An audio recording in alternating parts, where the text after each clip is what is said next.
આજે અમારે ભજીયાનો છે પ્રોગ્રામ. ભજીયા ખાવાનું થયું તું મન તો બનાવી નાખ્યું આપણે ભજીયા. તો આદુ લસણની પેસ્ટ ને ધાણા મેથી અને હવે આપણે બધો મસાલો કરી દેવી મિક્સ.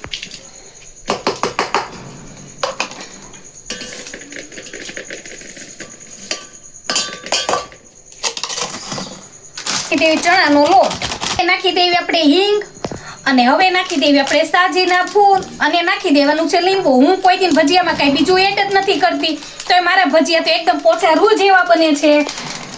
લીંબુનો રસ, આપણા સોડા ફૂટી ગયા છે. હવે આપણે પાણી એડ કરીએ. થોડું થોડું પાણી એડ કરી જવાનું, બેટર ડોઈ નાખવાનું છે. હવે તેલ થઈ ગયું છે ગરમ ને હવે આપણે પાડી લેવી ભજીયા. આ રીતે પાડી દેવાના છે બધાય ભજીયા.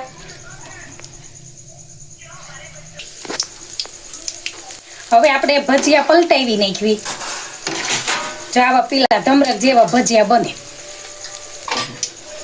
હવે આપણે ભજીયા ઉતાર લેવી નીચે. જો આપણા ભજીયા બનીને થઈ ગયા રેડી. જો હું તમને ભજીયું ખોલીને બતાવું. એક નંબર આપણું ભજીયું. તમને આ ભજીયાની રેસીપી સારી લાગી હોય તો લાઈક શેર ફોલો કરજો અને જરૂરથી મારી YouTube ચેનલમાં જઈને સબસ્ક્રાઇબર કરજો.